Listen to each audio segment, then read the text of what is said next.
கர்த்தருக்கு மகிமை உண்டாவதாக. மார்க்கு சுவிசேஷம் 11ஆம் அதிகாரம் 21ஆம் வசனத்தில் வாசிக்கிறோம்.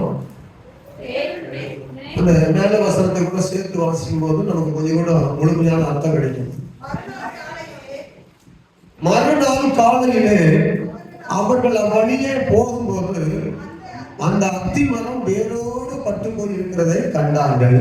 பேதுரு நினைவு கூர்ந்து அவரை நோக்கி, ரபி, இதோ நீர் சபித்த அத்தி மரம் பட்டு போயிற்று என்றான். அவன் இயேசு கிறிஸ்துவின் ஊழியத்துடைய கடைசி பகுதி எருசலேமுக்கு சமீபமாக இருந்த ஒலிவ மலைக்கு அருகே இருக்கிற பெத்பகே பெத்தானியா என்கிற ஊர்ல அவர் வாசம் பண்ணினார். இந்த முன்னாடி இருக்கிற கிராமத்துல போயிட்டு கழுதை கொண்டு வர சொல்லி அந்த கழுதை மேல ஏறி பவனி வரப்போகிறார். அவருடைய மரணம் நெருங்கி கொண்டிருக்குது.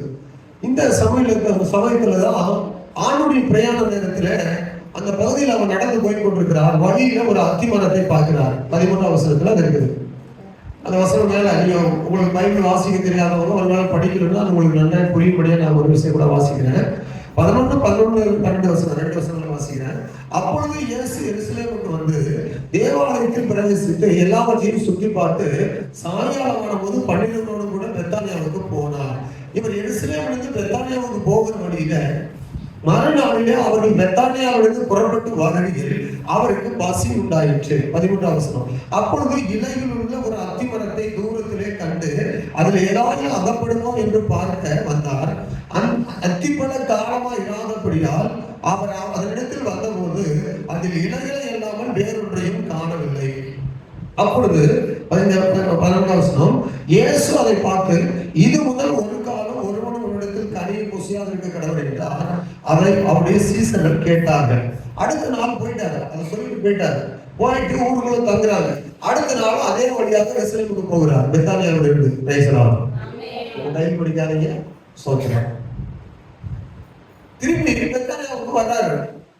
வருகிற போது அந்த அத்தி மரத்தை நேற்று பார்த்து சொன்னா அதே வழியில இன்னைக்கு வரும்போது பேதுரு எல்லாருமே பாக்குறாங்க. மரம் திடீரென்று பசுமையா இருந்த மரம் பட்டு போயிட்டு இலையெல்லாம் சருகாய் காய்ந்து போயிருக்கு.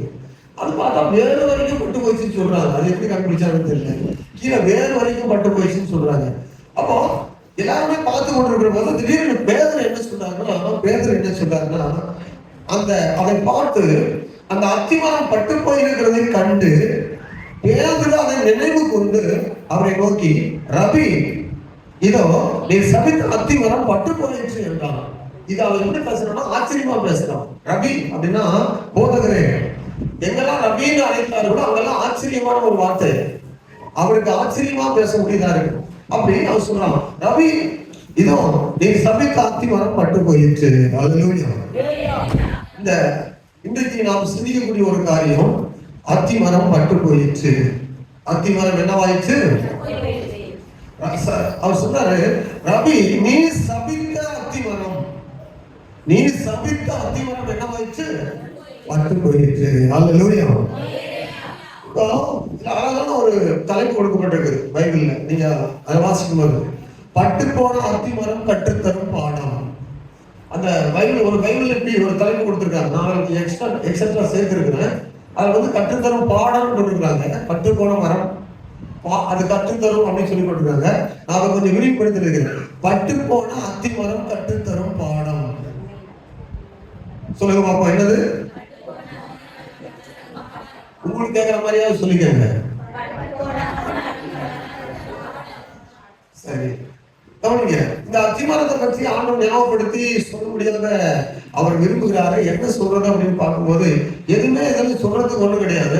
ஒரே ஒரு வசனம் பார்த்தா அவர் பேருக்கு சொல்றாரு, முதல் நாள் போகும்போதும் வரத்தை பார்த்து இயேசு கனி இல்லாததுனால இது மூலம் நம்ம இடத்துல ஒருவரும் கனியை தள்ளக்கூடாது அப்படின்னு சொல்ல போறாரு. அடுத்த நாள் வரும்போதும் டோட்டலா வாரிசு விட்டு மாறும், ஒன்றுமே இல்லை, அப்படியே பட்டு போய் நிற்குது. அத்திமரம் நம்ம ஊர்ல இருக்கா? நீங்க பாத்துறீங்களான்னு தெரியல. இருக்கிற இப்போ விலைவாசி பொருட்கள் அதிகமான விலைவாசி விற்கிற பொருட்களில் ஒன்று அத்திப்பழம். அதிகமான விலை மதிக்கப்பட்ட பொருட்களில் ஒன்று என்னது? அத்திப்பழம். சரி, இந்த அத்திமரம் இஸ்ரவேல் தேசத்துல நிறைய இருக்கு. பைபிள்ல அத்திமரத்தை பற்றி ஏராளமான வசனங்கள் இருக்கு. அத்திமரத்தை பற்றி பிரசங்கம் நமக்கு இல்லை. பட்டு போனதை பற்றி தானே பிரசங்கம். பட்டு போனதை பற்றி பிரசங்கமும் இல்லை, சபிக்கப்பட்டதை பற்றி ஒரு பிரசங்கம். அல்லது சொல்லுறாரு. இப்போ பைபிள்ல ஆண்டுடைய பிள்ளைகள் நல்லா கவனிக்க வேண்டும். நமக்கு ஆண்டவர் வந்து 2 பெரும் பகுதியும் பைபிள் கொடுத்திருக்கிறார். வேதாகமத்துல 2 பெரும் பகுதி. அதே மாதிரி 2 பெரும் பகுதி புதிய ஏற்பாடு பழைய ஏற்பாடு அப்படி சொல்லுவீங்க. அது உண்மைதான். புதிய ஏற்பாடு பழைய ஏற்பாடு 2 பெரும் பகுதி இருக்குது. அந்த வேதாகமத்தை பொறுத்த வரைக்கும் ஹோல் பைபிள்ல முழுமையா நான் பார்க்கிற போது 2 பெரும் பகுதி இருக்குது. 2 பெரும் பகுதி என்னன்னு சொன்னா, தேவனுடைய ஆசீர்வாதங்கள் வருகிற பாதை, தேவனுடைய ஆசீர்வாதங்களை பெறக்கூடிய மனிதனுடைய சுபாவங்கள், தேவனுடைய ஆசீர்வாதங்களை பெற்றுக்கொண்டு வாழ்கிற மனிதனுடைய அவனுடைய வாழ்க்கையினுடைய வழிமுறைகள். அப்ப தேவனுடைய ஆசீர்வாதத்தை எவ்விதமாக பெற்றுக்கொள்ள முடியும்? அடுத்தது இன்னொன்று, தேவன் விரும்பாத சாபமான வாழ்க்கை. ஏன் சாபம் வருகிறது? எந்த வழியாக சபிக்கப்பட்ட வாழ்க்கை ஒரு மனிதன் அடைகிறான்? அந்த பகுதி. சாபத்துக்கு போவதற்கான காரணங்கள் என்ன? சாபத்துக்கு போவதற்கான காரணங்களை பற்றியான செய்திகள் வேதத்துல 2 பெரும் பகுதியா இருக்கு. அல்லேலூயா. என்னுடைய கண்ணோட்டத்துல நான் ஒரு செய்தி எடுக்கும்போது அப்படி பாக்குறேன். வேதத்துல இந்த 2க்கு இடைப்பட்ட ஒரு பகுதி இருக்குன்னா ஆண்டவர் சொல்லுவார். சமீபத்தை என்ன சொல்றாருன்னா, 2க்கு இடைப்பட்ட ஒரு பகுதி இருக்குன்னு சொல்லுவாருன்னா, நீ அனலும் இன்றி குளிரும் இன்றி இருக்கிறாய். எப்படி இருக்கிறாய்? ஆசீர்வாதமா இருக்கிறா. ஆனா அதே நேரத்துல சாபம் நிறைய வந்துட்டே இருக்கு வீட்டுல அப்படின்னு சொல்லுவார். ஆண்டவருடைய பிள்ளைகள் கவனிக்க வேண்டும். சோதரம் ஜெபிக்கிறவங்க நல்லா உற்சாகமா ஜெபம் கர்த்தருக்கு ஸ்தோத்திரம். அல்லேலூயா. கவனிங்க, இந்த அத்திமரம் கற்று தரும் பாடம். ரவி, நீ சபித்த அத்திமரம் பட்டு போயின சொல்றாரு. இவ்வளவு சீக்கிரமாய் பட்டு போயின்னு சொல்றான். இந்த அத்திமரத்தை கர்த்தர் இயேசு சபிப்பதற்கான காரணங்கள் என்ன? நிறைய பேர் வந்து இயேசு தேவகுமாரன் இல்லையா, பக்தி எடுத்தவர்கள் நிறைய பேர் இயேசுவை குற்றம் சுமத்துவதற்கு இந்த வசனத்தை எடுத்துக்கொள்வாங்க. உங்க இயேசு ஏன் அத்திமரத்தை சபித்தார்? நமக்கு தெரியாத அந்த வசனம். அத்திமரத்தை சபித்தாரா? இயேசுவா? எப்ப சபித்தாரு? அத்திமரமா என்ன ஆயிடுச்சு அப்படின்னு சொல்லி நம்ம ஆச்சரியப்படுவோம். ஆனா நிறைய பேருக்கு பைபிள்ல எகென்ஸ்டா பேச முடியும். அத்திமரத்தை இயேசு சபித்ததை அவங்க தெரிஞ்சு வச்சிருக்கிறாங்க. இயேசு சபிக்கலாமா? அத்திமரத்தை எப்படி சபிக்கலாம்? அவர் ஆசீர்வதிக்காத தேவன் தானே, எப்படி சபிக்கலாம் அப்படின்னு சொல்லி கேள்வி கேட்பதற்காக அவங்க பைபிள் படிச்சு வச்சிருக்கிறாங்க. பாருங்க, அவங்களுக்கு நிறைய வசனம் தெரியுது. இங்க இயேசுவானவர் தன்னுடைய ஊழியர் பகுதியை முடிகிற காலத்தில் அவர் எருசலேமுக்கு போயிட்டு அந்த எருசலேமுடைய ஆலயத்தை சுத்திகரித்துட்டு அடுத்த நாள் பெத்தானியாவுல போய் அங்கே தங்கிட்டு அங்கிருந்து அடுத்த நாள் காலையில திரும்பி போகிற போது அங்கே பார்க்கிறோம், அந்த முந்தின நாள் சபித்ததான அத்திமரம் முழுமையாய் பட்டு போயிருக்கிறது. இதை ஏன் ஆண்டவர் சபித்தார் என்பதற்கு எனக்கு சரியான காரணம் சொல்ல தெரியல. ஆனால் நான் யோசித்து கொண்டே இருக்கும்போது நிறைய ஒரு கவிதை வடிவில் வந்துட்டே இருந்துச்சு. நான் அதை எழுதி வச்சிருக்கிறேன். சோத்திரம். இதை மட்டும் சொல்லிட்டு அவ்வளவுதான் பிரசங்கமே இல்லை. சபிக்கிறதுக்கான விஷயத்தை நம்ம வந்து சீக்கிரமா நிறைய கண்டுபிடிக்க முடியல. அதனால அத்திமரம் பட்டு போயிடுச்சு. அத்திமரம் என்னவாயிட்டு? இதுல இருந்து நமக்கு ஒரு செய்தி என்னன்னா, வேதம் சொல்லுகிறது, நாம் நம்மை குறித்து என்ன சொல்லப்படுதுன்னா, யாக்கோபு கீழே வேரூன்றி மேலே துளிர் விட்டு அவன் செழித்து பூ பூத்து காய் காய்த்து என்ன செய்வான்? அவன் பல நாள் நிரப்பப்படுவான் யாக்கோபு. அப்போ ஒரு மனிதனை மரத்துக்கு இணையாக வேதாகமத்தில் சொல்லப்படுது. அப்போ இந்த வசனத்தை வைத்து நாம் ஆசீர்வதிக்கப்பட்ட ஒரு மரமா இந்த அத்திமரத்திலிருந்து கற்றுக்கொள்கிற பாடம் என்னவோ அந்த பாடத்தை வைத்துக் கொண்டு இந்த மரம் போல் இல்லாத ஒரு வாழ்க்கையா நம்முடைய வாழ்க்கை இருக்கும்படி அதற்காக தான் கர்த்தர் எழுதினார் என்று சொல்லி நான் விசுவாசிக்கிறேன். நீங்க விசுவாசிக்காக சொல்லலாம். ஏன்னு சொன்னா இப்படிப்பட்ட ஒரு வாழ்க்கை ஒருவருக்குள்ள இருக்கக்கூடாது என்பது கர்த்தருடைய விருப்பமா இருக்கும். இங்க இந்த அத்திமரத்தை குறித்து பார்க்கும்போது சில காரியங்களை நான் சொல்றேன் பாருங்க. நீங்க எழுத முடியாது. இது முதலாவது சபிக்கப்பட்ட அத்திமரம், சாட்சியற்ற அத்திமரம், எதிர்பார்ப்பை உண்டு பண்ணும் அத்திமரம், ஏமாற்றம் கொடுக்கும் அத்திமரம், இணைகள் உள்ள அத்திமரம், யாரையும் நம்ப வைக்கும் அத்திமரம், பக்தி அற்ற அத்திமரம், பசியாற்ற மறுக்கும் அத்திமரம், பாதகமான அத்திமரம், வளர்த்தவனை வஞ்சிக்கும் அத்திமரம், எத்தனான அத்திமரம். அத்தனைக்கும் காரணம் அத்திமரத்திற்கு அன்பு இல்லை.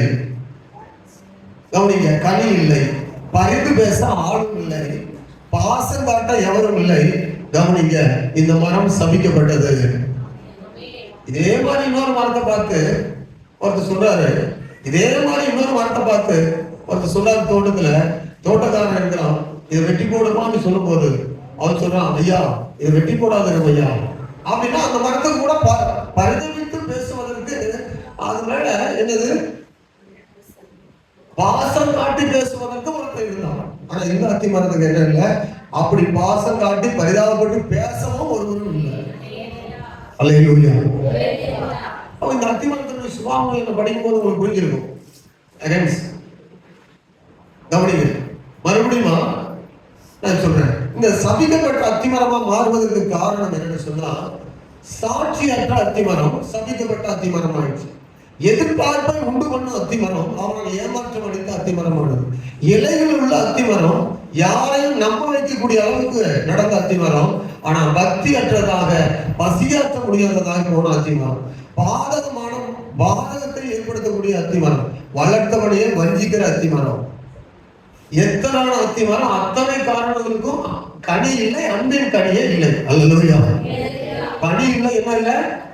ஆவியின் கனியே இல்லை, அன்பு இல்லை. கர்த்தருக்கு ஸ்தோத்திரம். மரம் என்றால் கனி இல்லை, மனிதன் என்றால் ஆவியின் கனி இல்லை. கர்த்தருக்கு ஸ்தோத்திரம். அல்லேலூயா. பாசம் காட்டவும் எவரும் இல்லை, பரிந்து பேசவும் எவரும் இல்லை. பிரியமான தேவஜனமே, நாம் இந்த அத்திமரத்துல கற்றுக்கொள்ற பாடம் என்ன இயேசுவிடத்துல கேட்கணும்.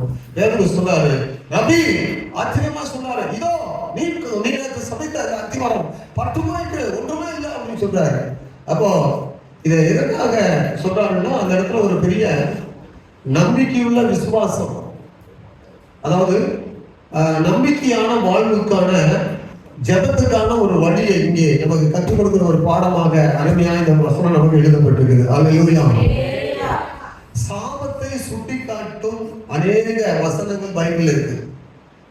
சபிக்கப்படுவதற்கு காரணமான வாழ்வுக்கு போவதற்கு நிறைய காரணங்கள் பைபிள் எழுதப்பட்டிருக்கு. கவனிங்க, இந்த மரத்தை மறுபடியும் அந்த வசனத்துக்கு வாங்க, அந்த வசனத்தை வாசிங்க. வசனத்தை வாசிப்போம். நீ வேற எங்கேயும் மைண்ட் உங்களுக்கு பெயரக்கூடாது, வசனத்திலே நிற்போம். வாசிங்க மறுபடியும். பேதுரு நினைவு கூர்ந்து அவரை நோக்கி, ரவி இதோ நீ சபித்த அத்திமரம் பட்டு போயிற்று.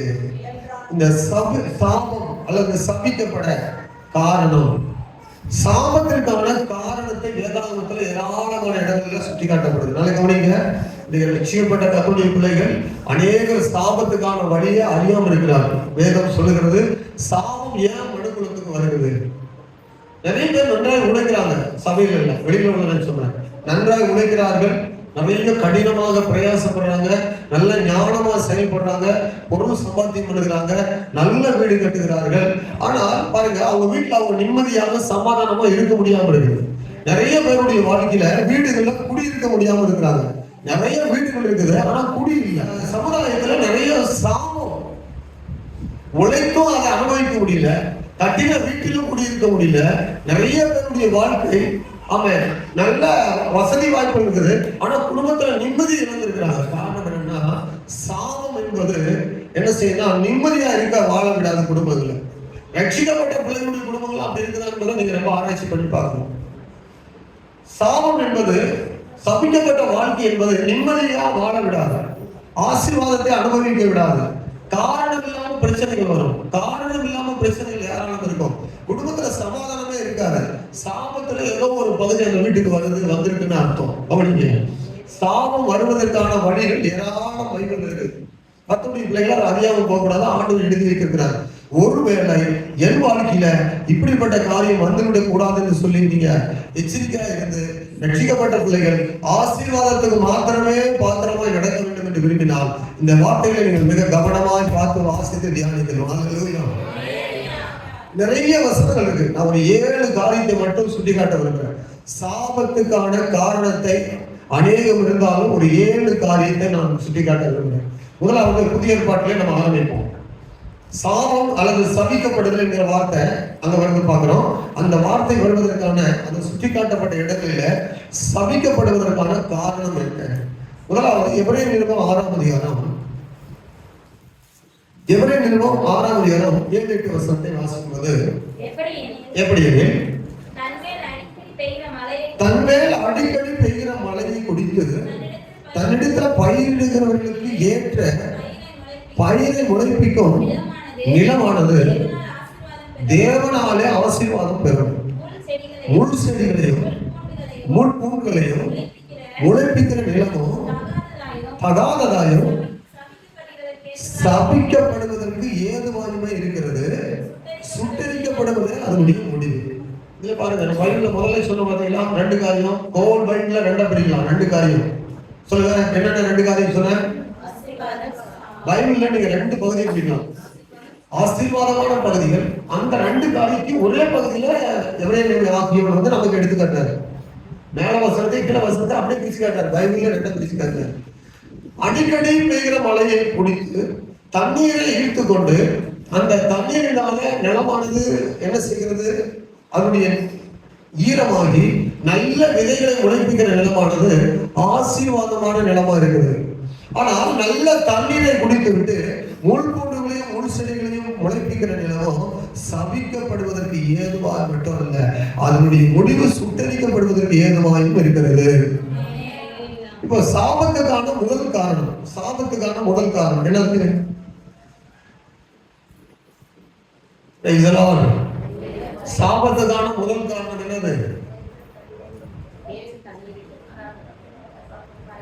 சாபத்துக்கான முதல் காரணம் என்ன? கவனிங்க. நம்ம நிறைய பிரசங்கம் கேட்கிறோம், நிறைய ஆசீர்வதிக்கப்படணும். அதுக்கு ஆப்போசிட்டா இருக்கிற காரியம் நிறைய குடும்பங்கள் இருக்குது. ஆணுடைய பிள்ளைகள் ஒருபோதும் அப்படி எந்த குடும்பத்தில் இருந்துடக்கூடாது. ஏன்னா ஆண்டவர் வந்து நம்ம ஆசீர்வதிக்கும்படியாக தான் வசனத்தை கொடுக்கிறாரு, ஆசீர்வதிக்கும்படியாக தான் ஊழியக்காரர் வச்சிருக்கிறாரு, ஆசீர்வதிக்கும்படியாக தான் பைபிளை வச்சிருக்கிறாரு, ஆசீர்வதிக்கும்படியாக தான் ரத்தத்தை சிந்தினாரு, ஆசீர்வதிக்கும்படியாக தான் நம்ம ரட்சித்தாரு, ஆசீர்வதிக்கும்படியாக தான் ஆராதனை கூடி வரும்படியாக வைத்திருக்கிறாரு. இத்தனை காரியத்தையும் ஆசீர்வாதத்தாக ஏற்படுத்திட்டு இங்க வரும்போது ஆசீர்வாதத்துடைய வார்த்தைகளையும் கிருபையில வார்த்தைகளையும் பொழிகிற போது நிலமாகிய நம்ம இருதயம் அந்த 2 பகுதியில் காட்டுது. 7ஆம் வசனம் 8ஆம் வசனம். அந்த வசனத்தை கேட்டு அதற்கேற்ற கிரியை செய்கிற நிலமாக இருக்கிற இருதயம் உள்ளவர்கள் அந்த ஆசீர்வாதங்களை அப்படியே பெற்றுக் கொள்றாங்க.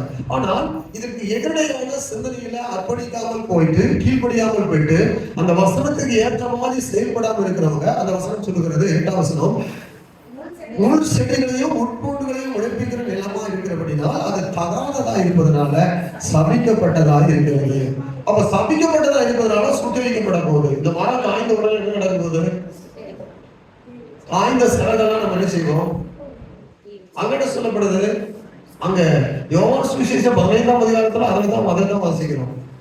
வெட்டுண்டு வெளியே எரியப்படும் கொடிகளை சேர்த்து அக்கினிகளை கொண்டு போய் போடுவார்கள், நிலைத்திராத கொடிகள்லாம். அப்போ இந்த சபிக்கப்பட்ட மரமும் வெட்டுண்ட அக்கினியில போடப்படும். அப்படியானால் சபிக்கப்படுவதற்கு ஏதுவாக இந்த நிலமானது இருக்கும் என்றால், இருதயமானது இருக்கும் என்றால், அந்த நல்ல கனிகளை கொடுக்க முடியாத மரம் போல, நல்ல கனிகளை பிறப்பிக்க முடியாத நிலம் போல, அவன் முள்பூண்டுகளையும் முச்செடிகளை பிறப்பிக்கிற ஆகாத நிலம் போல ஒரு இருதயம் இருக்கும் என்றால் நிச்சயமாக யாருமே தடுக்க முடியாது. அதுக்கு கண்டிப்பா என்னதான் வரும்?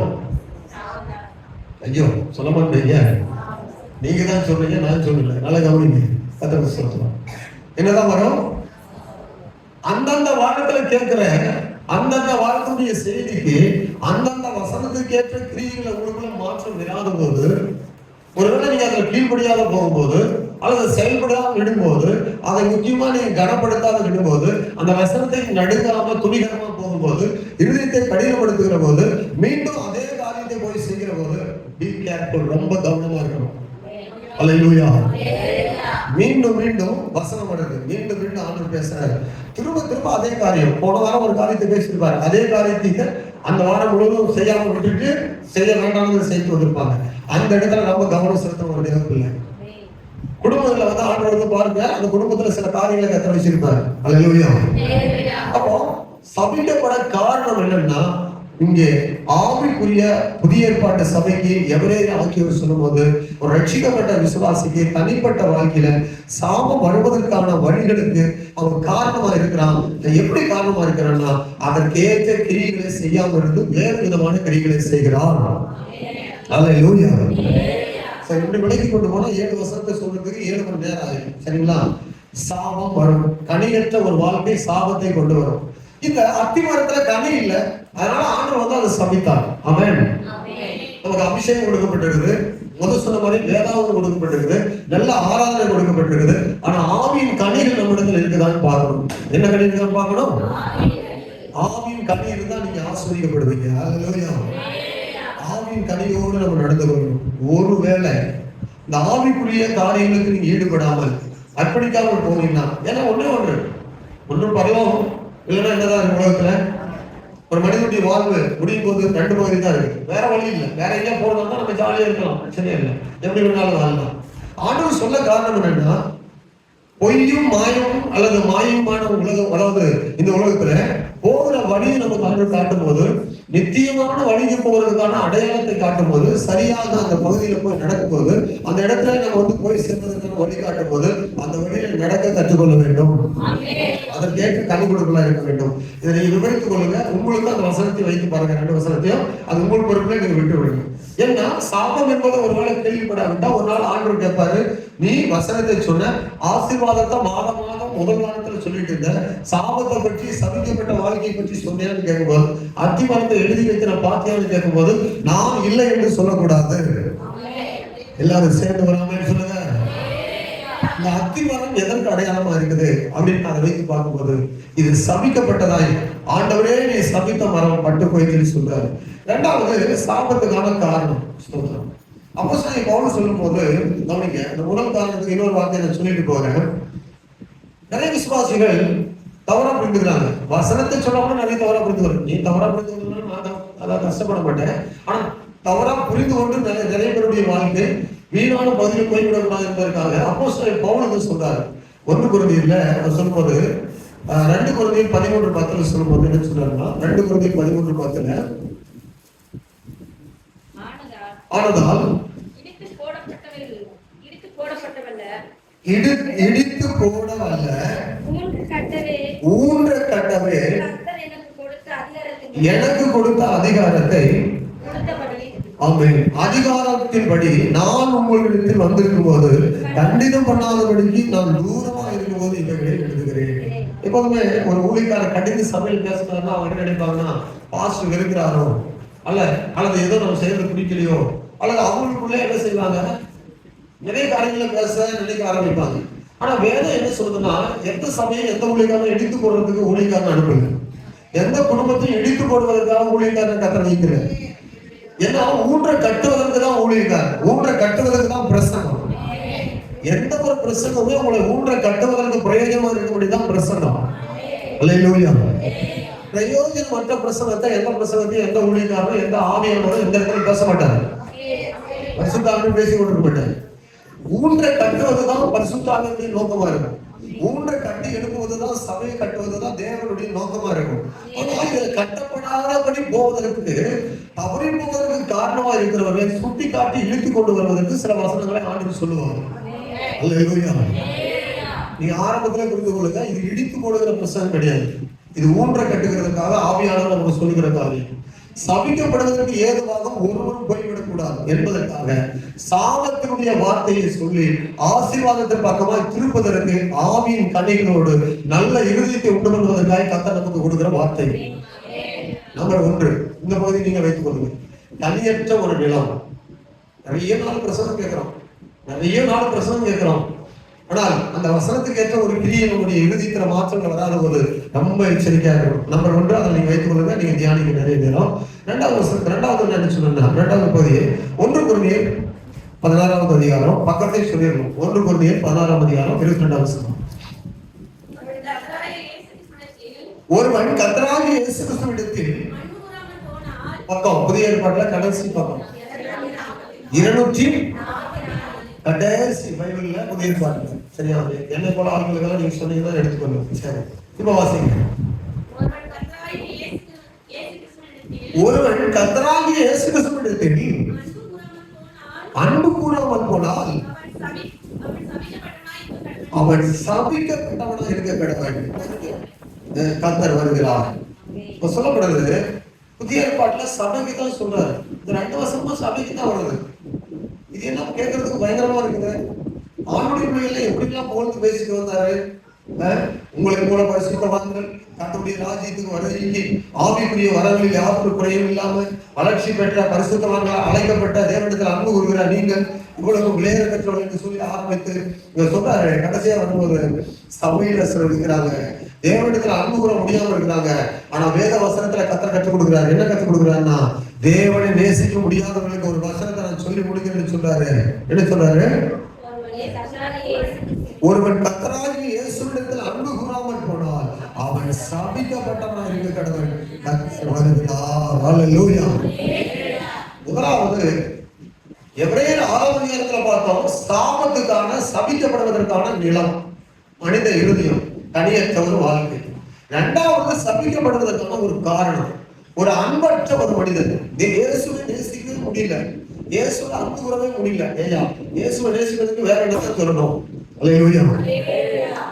அவர் ட்ரெஸ் எல்லாம் கலக்கப்பட்டார், துணியெல்லாம் கலக்கப்பட்டு இடுப்புல ஒரு துணியை சுற்றி விட்டு அவரை கொண்டு போயிட்டு 2 கரங்களையும் சங்கிலி போட்டு ஒரு மரத்துல சங்கிலினால கூட்டப்பட்டு சவுக்கு எடுத்து 1 குறைய 40 அடி 39 அடிகள் சவுக்குனால் அடித்தாங்க. முதுகு முழுவதும் என்ன செய்யப்பட்டது? அப்படியே தாரையாக தோல் எல்லாம் பித்து கொண்டு வந்தது, கரியும் சதையுமாக பித்து கொண்டு வந்தது. 39 அடிகள். அதுவும் அடித்தவர்கள் உங்களை என்ன போல சாதாரணமான பசியும் பட்டினியுமா கிடைக்கிற நபர் கிடையாது. ரோம போர் சேவர்கள், ரொம்ப பலசாலிகள். ஒரு அடி அடித்தாலே தோல் பிச்சுட்டு வந்துடும். 39 அடி. எதுக்காக வாங்கினார்னா இங்க அமர்ந்திருக்கிற உங்கள் ஒவ்வொருவருக்காகவும் எனக்காகவும் அந்த அடி. இத்தனை அடியை ஏசப்பா நீங்க எனக்காக வாங்கினீங்களே, என் பாவத்துக்காக, என் சாபத்துக்காக. ஏசப்பா உங்களுக்கு ஸ்தோத்திரம். அதை கேள்விப்பட்டு ஆண்டவரே நாம நேசிக்கிறையா, என் பாவத்தை போகுவதற்காக சிலுவை சுமந்தேன்னு அப்படின்னு சொல்லி கையை தூக்கி ஏசப்பா உங்களுக்கு ஸ்தோத்திரம்னு சொல்லி அன்போடு சொல்ல முடியும்னா, அந்த அன்பு இல்லாவிட்டால், அதை புரிந்து கொள்ளாவிட்டால் அவர் சபைக்குள் இருந்து என்ன பிரயோஜனம்? அதான் அன்பு கூறாவிட்டால், இயேசுவிடத்துல அன்பு கூறாவிட்டால் அவர் சபிக்கப்பட்டவர் சொல்றாரு. சபை கண்டிப்பா இயேசுவை நேசிக்கணும், மணவாட்டி மணவாளனை நேசிக்கணும். அல்லேலூயா. மணவாட்டி மணவாளனை என்ன செய்யணும்? அது மட்டும்தான். முள்முடி வைத்து அடிக்கிறாங்க தலையில, 2.5 இன்ச் நீள முள்ளு தலையில போய் குத்திட்டு உள்ள கண்ணெல்லாம் போய் உள்ள குத்திச்சா.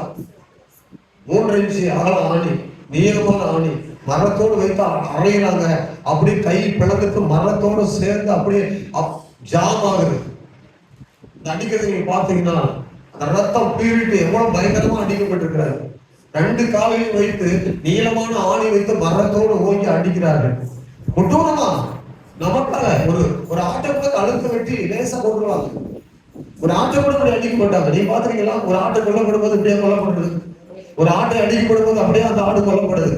தோலை உரித்து கொஞ்சம் கொஞ்சமா கொள்றாங்க, ரத்தத்தெல்லாம் கொஞ்சம் கொஞ்சமா விட்டு அப்படியே அந்த ஆட்டை கொள்ளுகிறாங்க. அப்படி இல்லை, கழுத்தை நேரடியா வெட்டி கொண்டுறாங்க. ஆனா இயேசு அப்படி இல்லை, அவர் கொலை செய்யும் போது ஏன்னா பாவத்துக்காக அவர் அடிக்கப்பட வேண்டி இருந்தது. அல்லேலூயா. இந்த காரியம் புரிந்து அறிந்து இதை ஏற்றுக்கொண்டு இயேசுவை அன்புக்குள்ள நேசித்து ஆராதிக்க முடியாத ஒரு நபர் சபைக்குள்ள இருப்பதை பேசிட்டு அவன் வாழ்க்கை சாபமா தான் மாறுன்னு சொல்லி அப்போஸ்தலன் பவுல் தெளிவுபட சொல்றாரு. இயேசுவிடத்தில் அன்பு கூறாவிட்டால் அவர் சபிக்கப்பட்டவன், மாற்றமே கிடையாது. அல்லேலூயா. அவங்க உங்களால நேசிக்க முடியலையா? இயேசுவிடத்துல பைபிள் உட்கார்ந்து படிங்க.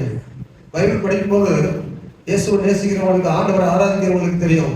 தானாவே உட்கார்ந்து பைபிள் வாசிக்கும் போது கண்ணில இருந்து தண்ணி வரும், அழுது கொண்டே இருப்பாங்க. பைபிளே கிடைக்கணும் சொல்றேன். காரணம் என்னன்னா, ஆண்டவர் எவ்வளவுதான் நம்ம நேசிக்கிறார், மனமுழுத்தவங்களை எவ்வளவு அனுபவித்திருக்கிறாரு. பைபிள் வாசிக்கும் போது நம்ம எத்தனை பகுதியை நம்ம வசனத்தை வாசிக்கும் போது நம்ம நிறைய நம்ம கண்ணிலிருந்து மாலையா தண்ணி வந்திருக்கிறது. எத்தனை பகுதியை நினைத்திருக்கிற வசனங்களை. காரணம் அவ்வளவு இயேசுவை நேசித்து தான் பைபிளை வாசிக்கிறோம். அன்பு ஆராதிக்கும் போது வெளிப்படுது, பைபிள் வசனத்தை வாசிக்கும் போது வெளிப்படுது. காரணம் என்னன்னா, அப்படி தகப்பன் தாயை விட இயேசு நம்ம அவ்வளவு நேசித்துதான் சிலுவையில நம்ம பெற்றெடுத்திருக்கிறாங்க. இது நம்ம தெரியாம இருக்கக்கூடாது, இது தெரியாம நம்மளால ஆராதிக்காம முடியாது. ஆகவே அன்பற்றவனா இருந்தால் அவன் சபிக்கப்பட்டவனா விடுவான். ஆனா இயேசுவை அதனாலதான் நீங்க நேசிக்க வேண்டும். இயேசு என்ன செய்ய வேண்டும்? சொல்லுங்க, நான் இயேசுவை நேசிக்கிறேன். எத்தனை சதவீதம்? எத்தனை சதவீதம் நேசிக்கிறேன்? சரி, அதுல அந்த பிளாக் கார்டு விட்டுட்டேன். எத்தனை சதவீதம் நீங்க போட்டுக் கொள்ளுங்க. நீங்க சொல்லுங்க பார்ப்போம். நான் இயேசுவை நேசிக்கிறேன். எத்தனை சதவீதம்? அவங்க யாரும் சொன்னா நீங்க சொல்லாதீங்க, அவங்க கூட சேர்க்கணும். அவங்க எல்லா ஜெபத்துக்கு வராங்க, எல்லா இடத்துலயும் உட்கார்ந்து ஊழியம் செய்யறாங்க, பாட்டு பாடுறாங்க, ஆராதிக்கிறாங்க, ஊழியத்தில் எல்லாத்துலயும் உற்சாகமா ஈடுபட்டு கொடுக்குறாங்க முழு பலத்தோடு. அவங்க 100% சொல்றதுனால நீங்களும் சேர்த்து சொல்லி மாட்டேங்கிறாங்க. அல்லேலூயா. யாருன்னே தெரியல, யாரோ நான் சொல்றேன் 100% சொன்னவங்களுக்கு நான் சொல்றேன். அல்லேலூயா. இந்த பக்கம் இருக்கிறாங்க, அந்த பக்கம் இருக்கிறாங்க, 100% இருக்கிறாங்க எல்லா ஜெபத்துக்கும். அவங்களும் 100% ஓகே சொல்லலாம். இல்ல நான் இப்ப மட்டும் தான் நம்ம 100% சொன்னா நம்ம மாட்டிக்கிடுவோம். அவன் சொல்லுங்க, இப்ப சொல்லுங்க, உண்மையை சொல்லுங்க. நான் இயேசுவை பிரசங்கமா முடிச்சுட்டு போயிடுவோம். நான் இயேசுவை எத்தனை சதவீதம் சொல்லுங்க, உங்க சதவீதத்தை சொல்லுங்க. சொல்லுங்க எத்தனை சதவீதம்? நவம்பர் எழுப்பிட்டு எத்தனை சதவீதம் அப்படின்னா என்னன்னு தெரியல. நான் நாளைக்கு சொல்றேன். எனக்கு உங்களுக்கு நாளைக்கு ப்ரெசென்ட் பண்ண பிறகு சொல்லுங்க எத்தனை சதவீதம். சரி பக்கத்துல பார்த்து கேளுங்க. அவங்க நீங்க கேட்டீங்கன்னு சொல்லிடுவாங்க. அதை சொல்லுங்க. பக்கத்துல பார்த்து கேளுங்க எத்தனை சதவீதம் இயேசுவை நேசிக்கிறீங்க கேளுங்க. ஒருத்தர் கேட்டு சொல்லுங்க. கேட்டு என்ன சொல்லணும்? இயேசுவை எத்தனை சதவீதம் நேசிக்கிறீங்க? இப்போ நான் ஒவ்வொருத்தரும் கேட்பேன். பக்கத்துல உள்ளவங்க எத்தனை சதவீதம் சொன்னாங்கன்னு எனக்கு சொல்ல முடியும். சொல்லுங்க. அவங்க எத்தனை சதவீதம் சொன்னாங்க? 50 இன்னும் மேல வராங்களா? அவங்க எத்தனை சொன்னாங்க? 100 சொல்லிட்டாங்களா? எத்தனை சொன்னாங்க? அவங்களுக்கு யாரா கேட்டாங்களா? எத்தனை சொன்னாங்களா அவங்க? சரி சரி. ரெண்டாவது விஷயம் எங்க எத்தனை? 100 சொல்லிட்டாங்களா? 100 அம்மா. சரி இவங்க எத்தனை சொன்னாங்க? 80. பரிசு சொல்றவங்களுக்கு மனசாட்சி இருக்கு. 100 அடிக்கிறாங்கல்ல, கொஞ்சம் கவனமா தான் இருக்கும். சரி அங்க என்ன சொன்னாங்க கேட்டு பக்கத்துல ஒரே என்ன சொன்னாங்க? 280 பக்கத்துல 50. உண்மையில மனசாட்சியோட சொல்றாங்க. அல்லேலூயா. சொல்லுங்க. முன்னாடி கேட்டியா? கேட்டே இல்லையா? ரெண்டு பேரும் ஆள் பார்த்து சிரிக்காங்க. எனக்கு பிரச்சனை இல்லைன்னா பிரச்சனை முடிச்சுட்டு போறது பிரச்சனை கிடையாது. எனக்கு ஏதாவது தெரியும், விஷயம் தெரியும். விஷயம் தெரியாவிட்டா நான் பிரயோஜனமா இருக்க முடியாது. சொல்லுங்க. பின்னாடி கேட்டீங்களா? ஐயா கத்தனை சோதரம் எத்தனை சதவீதம் சொன்னாரு? ஒண்ணுமே கத்தனை சோதரம் ஒண்ணுமே சொல்றாங்க. சரி பின்னாடி எதுவும் சொன்னாங்களா? யாராவது கத்தனை சோதரம் கேட்டீங்களா? அது கேட்டு பழகுங்க. கத்தனை சோதரம் பரலோகத்துல வரும்போது இந்த வித்தையும் இந்த அனுபவங்க நினைக்க முடியாது. பின்னாடி கேட்டீங்களா? சொல்லுங்க. 2 பேரும் 50 ஈக்குவல் ஆயிட்டீங்க. நீங்க எப்படி 50 இருக்கீங்க? கத்தனை சோதரம் அம்மா சொல்லுங்க. சொல்லுங்க பக்கத்துல. நீங்க எத்தனை? அவங்க கேட்டீங்களா? நீங்க கேட்டீங்களா? எத்தனை சதவீதம்? எத்தனை சொன்னாங்க? 80. Very good. கத்தனை. நீங்க அவங்கள கேட்டீங்களா? அவங்க 80. அல்லேலூயா. கத்தனை சோதரம். மாறி மாறி சொன்னதுனால 80 சொல்லிட்டாங்களா? இல்ல உண்மையாக சொன்னாங்களா? இப்ப 2 பேரும் சொல்றது பார்த்தா நீங்க சொல்ற நானும் சொல்ற மாதிரி இருக்கு. கத்தனை சொல்றேன். கவனிங்க. அவ பக்கத்துல கேட்டீங்களா எல்லாரும்? அப்போ இயேசுவை நேசிக்காம ஒரு சம்பவத்துக்கு நான் ஆராதிச்சுட்டு போறேன்னு சொன்னா, இப்போ 50% இயேசுவை நம்ம நேசிக்கிறோம் அப்படின்னு உண்மையா நீங்க ஒத்துக்கொண்டீங்கன்னா, அப்ப நான் என்ன செய்யணும்? ஆண்டவர்கிட்ட பைபிள் வாசிக்கும் போது பைபிள் வாசிக்கிறதால ஆண்டவருக்கு சொல்லி கொடுத்துருவாரு. சரி, அன்பற்ற ஒரு தேவனுடைய பிள்ளைகளுடைய ஆராதனையை தேவன் ஏற்றுக்கொள்வதில்லை. இயேசு என்ன கேட்டாரு? சீமோன் இடத்துல, நீ என்னை நேசிக்கிறாயா? யோனாவின் குமாரனாகிய சீமோனே, நான் பரலோகத்துக்கு போகிறேன். என்கிட்ட நீ 3 வருஷத்துக்கு அதிகமா இருந்திருக்கிற. நான் உங்களை நேசிக்கிறதுனா என்னன்னு கற்றுக் கொடுத்திருக்கிறேன். நீங்களும் ஒருவரை ஒருவர் நேசிப்பது என்னன்னா போதிச்சிருக்கிறேன். இப்போ நீ என்னை நேசிக்கிறாயான்னு கேட்கும்போது அவன் 2 முறை நீங்க சொல்றது போல 100% அடிச்சுட்டாரு. என்ன சொன்னாரு? 100% ஆண்டவரே நான் உங்களை நேசிக்கிறேன். அல்லேலூயா. 2வது முறை ஏப்பா இருப்பா என்னை நேசிக்கிறாயா? யோனாவின் குமாரன் சீமோனே நீ நேசிக்கிறாயா? ஆண்டவர் என்ன 2வது முறை கேட்கிறாரு? ஒன்னுலயே கேட்டு போயிடுவாங்க. 2வது முறை கேட்கிறாரு. அப்படி யோசி 3வது முறை கேட்கிறாரு. அப்ப என்ன சொன்னா, ஆண்டவரே நான் 100 சொல்லிட்டு இருக்கிறேன். நான் நேசிக்கிறேன் சொல்லிட்டு இருக்கிறேன். ஆனா நீ எல்லாவற்றையும் அறிவி. நீ எல்லாவற்றையும் என்ன செய்வி? அந்த ஒரு இடத்துல மறந்துருச்சேன். அவரை மீன் பிடிக்க போனேன். என்ன தருவீங்க கேட்டேன். எதிர்த்து பேசினேன். நான் உங்களுடைய சித்தம் செய்யாம போனேன். உங்களுடைய வார்த்தை கீழ்படியாம போனேன். என்னென்னவோ செஞ்சுட்டாப்பா. என்னுடைய நிலைமை எனக்கு தெரியல. என்னை பற்றி நீங்க அறிவி. அல்லேலூயா சொல்லுங்க. பாருங்க, அவங்க ஒரு கன்க்ளூஷனுக்குள்ள வந்துட்டான். இப்ப அவனுக்கு சொல்ல தெரியல. 2 முறை கேட்ட உடனே அவன் ஒரு மாதிரி ஆயிட்டான். 2 முறை 3வது முறை கேட்கும் போது ஒரு முடிவுக்கு வந்துட்டான். சரி இவர் கேட்கிறாருன்னா என்ன காரணங்களாக கேட்க மாட்டாரு. அன்றைக்கு மறுதளிப்புன்னு சொன்னா நான் மறுதளிச்சிட்டேன். சரி மறுபடியும் என்கிட்ட அன்பு காட்டாரு. மீன் பிடிக்க போயிட்டேன். நான் மட்டும் போல என் கூட சேர்த்து கூட்டிட்டு போயிட்டேன். அப்புறம் பாத்தீங்கன்னா எப்படி பல நேரமா அவன் எதிர்த்து பேசியிருக்கிறேன். எல்லாத்தையும் விட்டுட்டு வந்து எனக்கு என்ன தருவன்னு கேள்வி வேற கேட்டிருக்கிறேன். இப்படி எல்லாம் உள்ள இறுதியத்துல நான் எத்தனை சதவீதம் அவரை நேசிக்கிறேன்னு தெரியல. அதனால ஆண்டவரே எனக்கு ஒன்றும் தெரியலப்பா. நான் உண்மையான நிலைமை எப்படி இருக்குன்னு தெரியல. நீர் அறிவி. அல்லேலூயா. அவன் எதுவுமே சொல்ல தெரியாதனால அப்படி சொல்றான். நீர் அறிவீர் ஆண்டவரே அப்படின்னா இங்க ஆண்டவர் என்ன எதிர்பார்க்கிறாரு? இயேசு நீங்கள் நேசிப்பதை அவர் எதிர்பார்க்கிறாரு. நீ ஒரு பாட்டு பாடுறீங்களோ, ஒரு மணி நேரம் ஆராதிக்கிறீங்களோ அது முக்கியம் இல்லை. இயேசுவை நேசித்து செய்றீங்களா என்பதுதான் தேவன் எதிர்பார்க்கிறவங்க. அதாவது நேசம் இல்லாத ஒரு ஆராதனை, அன்பற்ற ஒரு ஆராதனை, வாசமற்ற ஒரு மலர் போல. இப்ப நிறைய பூக்கள் எல்லாம் கொண்டு வராங்க. வாசம் இல்லாத பூக்கள் எங்க பார்த்தாலும் இன்னைக்கு மார்க்கெட்ல நிறைய இருக்கிறாங்க. இன்னைக்கு நிறைய சபைகள் இருக்குது, ஆனா நேசிக்கிற சபைகள் எத்தனை இருக்குது?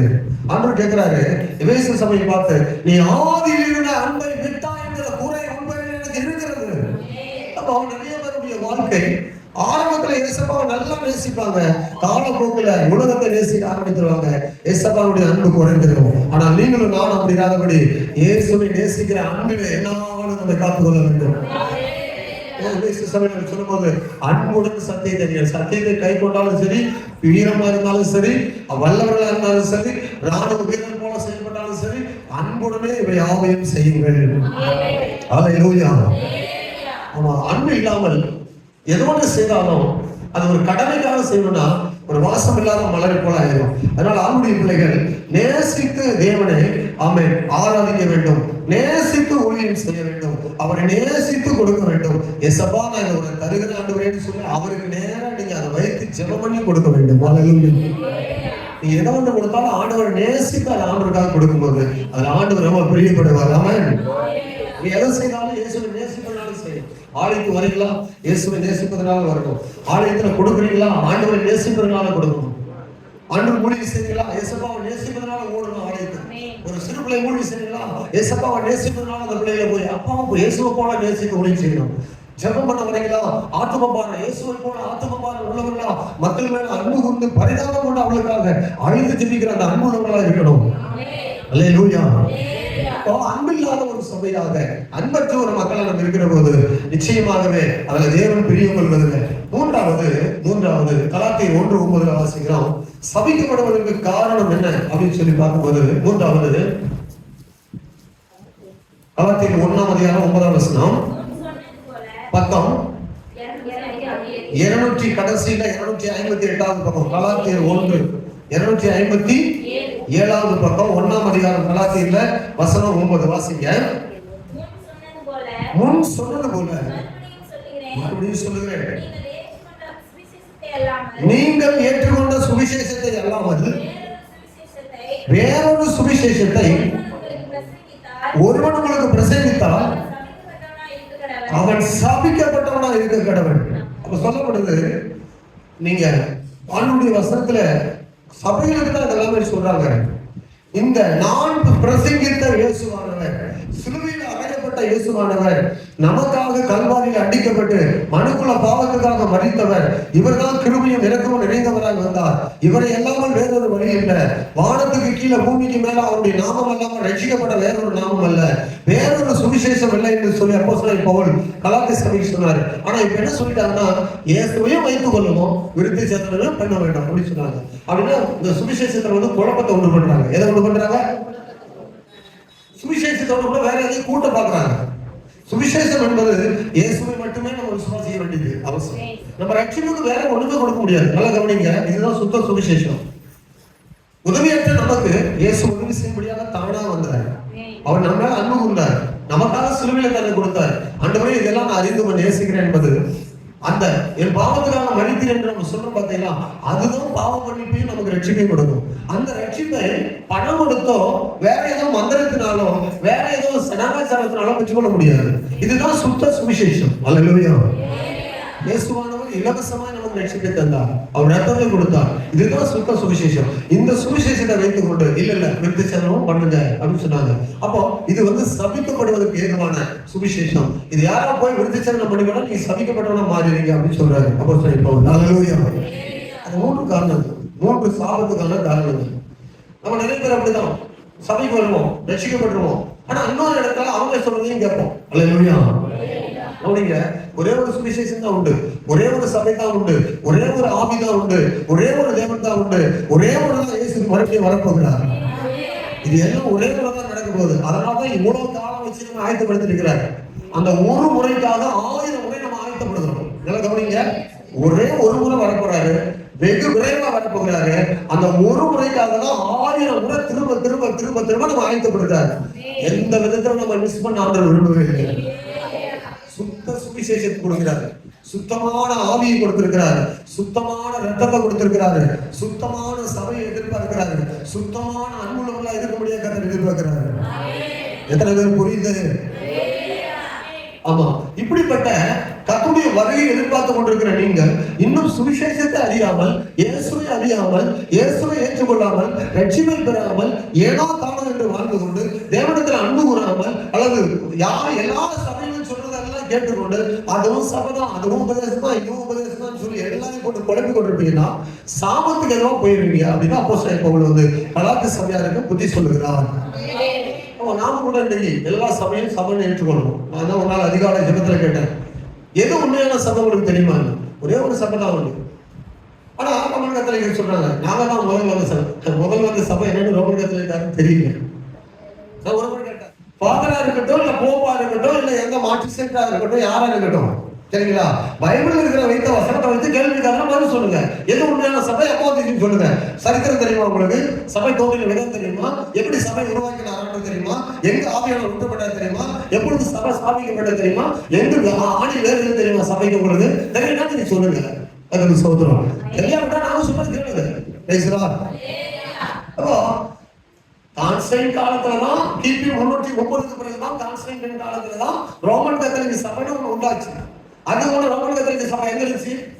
கிபி 1 இயேசு மரித்து உயிரோடு கூட எழுந்து இதோ நான் போகிறேன் வருவேன்னு சொன்னாரு. எடுத்துக்கொள்ளப்பட்ட பிறகு 500 பேரும் போய் என்ன செய்தாங்க? எருசலேம்ல காத்திருந்தாங்க மனிதர் வீட்டுல. அப்ப 120 பேர் காத்திருந்தாங்க, மற்றவங்க எல்லாம் கைவிட ஆயிட்டாங்க. இவங்க தான் 120 பேர் காத்து 10 நாள் ஜெபம் பண்ணிட்டே இருக்காங்க. பரிசுத்த ஆவியானவர் ஊற்றப்பட்டார்.